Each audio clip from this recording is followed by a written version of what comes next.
right, Mr. Clark, get us started. What is the monthly rent? Ma'am? What is the monthly rent?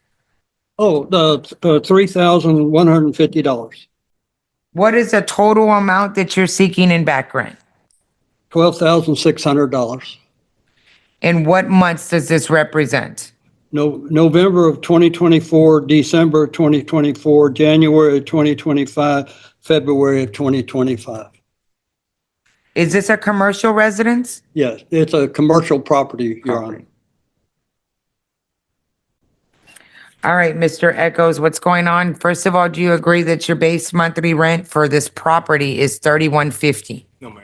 Okay, and why do you say that? On November, he texted me to let me know that my lease had expired.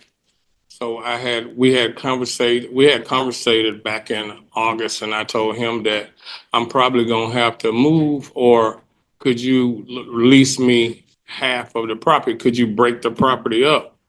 And then he said, I really don't want to do that. So right before I made my November payment, I was late making it though, but I did make my November payment. I think I paid him like on the 17th or something like that.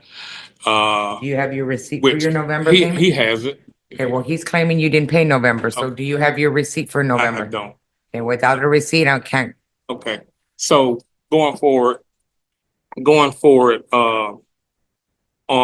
called me and told me, hey, I want to meet you at the office. I got something for you. You know, we can work this out. And, you know, since my lease had expired in November, he said that I can work with you. I'll lease you the back half of the property for $1,850. And I said, that's great. I said, because I had already found somewhere else that I was going to move to. And being that I had so much stuff to move, when he made the agreement for $1,850, the other person was going to reach to me for $1,500. But I called him and told him that, hey, I'm going to stay where I'm at. My landlord has said he's going to rent to me for the $1,850. And did anybody put this $1,850 in writing? No, it was a verbal agreement, which with 12 months, which I researched, 12 months or less, a verbal agreement is appropriate. Well, that's if he agrees with it. And so with my proof of that, when he said that he was going to break it up, I have one of my friends, well, he's not a friend, but I know him in the trucking company. He called me and said, hey, Jim called me and said that, asked me would I rent the other half of the property because he was renting you half. And he told him, well, I already got a lot in Laredo. And so I have a screenshot of the conversation that he called Mr. Jim.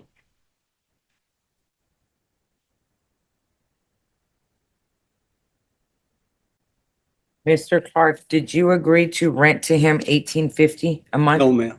You see how that works out?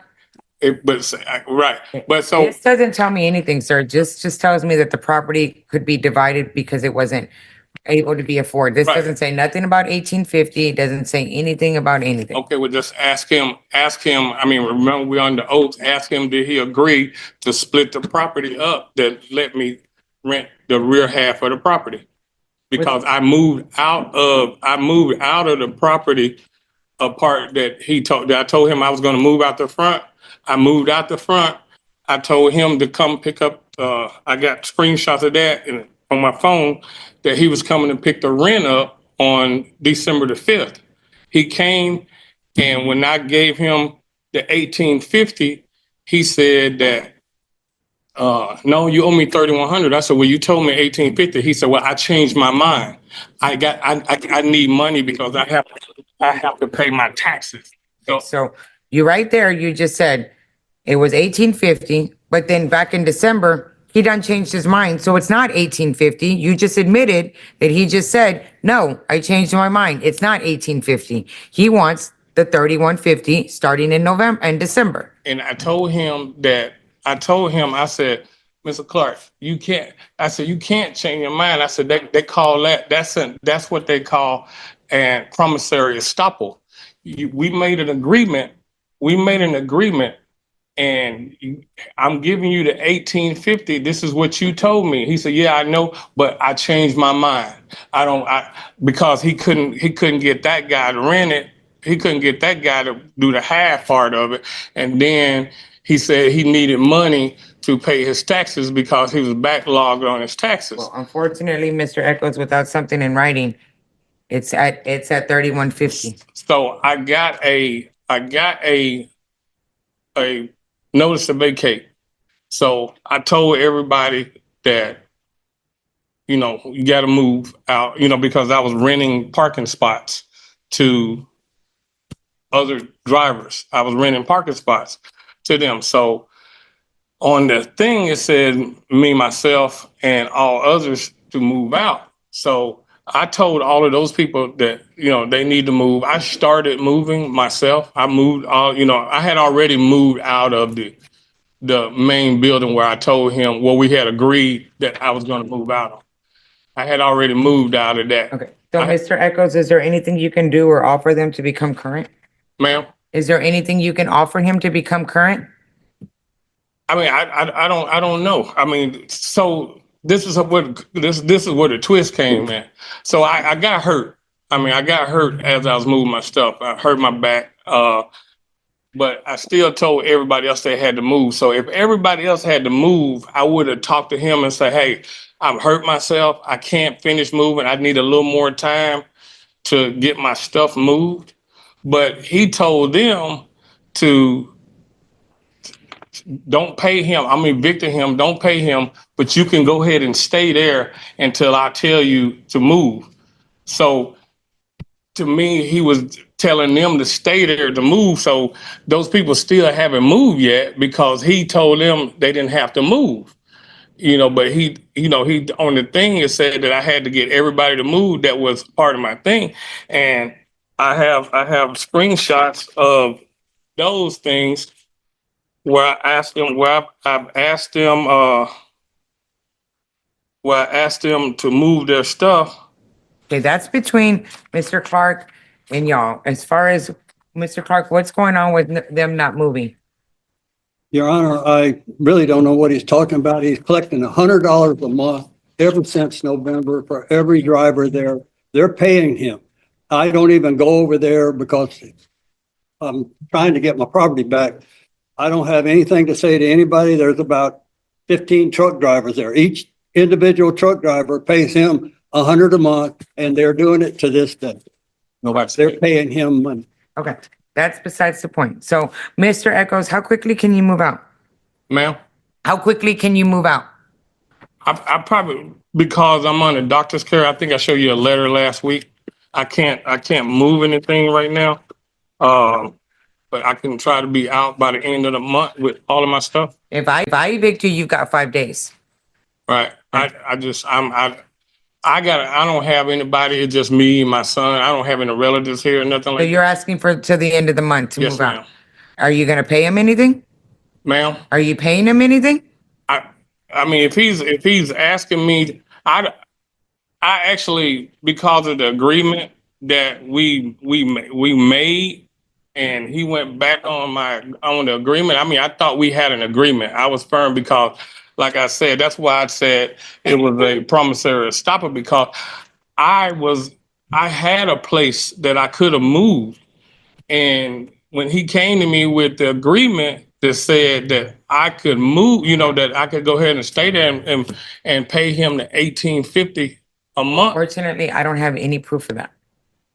He knows. He said, "I can't believe he's a former police officer, and he's right there lying under oath." And I mean, I'm buffoon of that he's doing this right now. But I have proof. Like I said, I have proof where he's talked to the drivers. He's talked to those drivers. I haven't collected nothing from none of those people since then because I told them to move, but because he told them not to pay me. So, Mr. Clark, are you willing to give him till the end of the month to move out? Your Honor, he bounces checks on me. He's very difficult to get money. He hides from me. I can hardly collect. I do not want him on my property. I do not, the lease expired. I'm ready to clear out everybody and try to rent the property. So, Mr. Echoes, he's not willing to give you any extra time. The only time I can give you is the 5 days. Right now, by your own testimony, you've already agreed that it was the 3150. At one point, y'all didn't come to an agreement. I said it's 3150 a month by your own testimony that he redacted it. So right now, I've asked you, you said you've paid November's rent. I've asked you for some proof. You can't provide it. So right now, the judgment's going to stand in the amount of 12,600. You have 5 days to move out or appeal it. I mean, so how would so if if I wasn't under a lease, if say I wasn't under a lease and my lease was expired in November, Then you're on a month to month based off that same lease. I don't understand it, because I mean, it's just if anything, it would be, because that's not the agreement that he I made. have no proof of any agreement that was made. That's why we tell everybody, put it in writing. Nobody wants to listen. So this is where we're at now.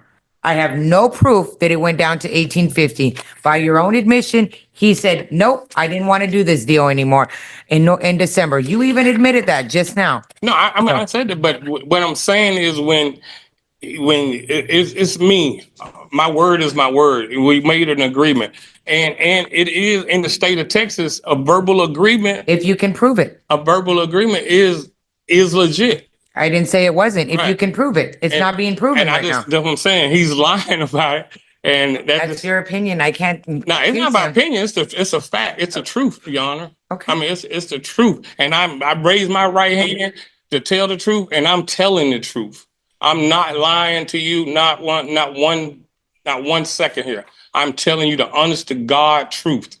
My mom is home Sir, right now sir, on that's enough. hospice, and I put that on my mother. That's enough. This is agreement that we made, that he came to me. He called me to come to my office to meet him, to tell me that I've worked this out.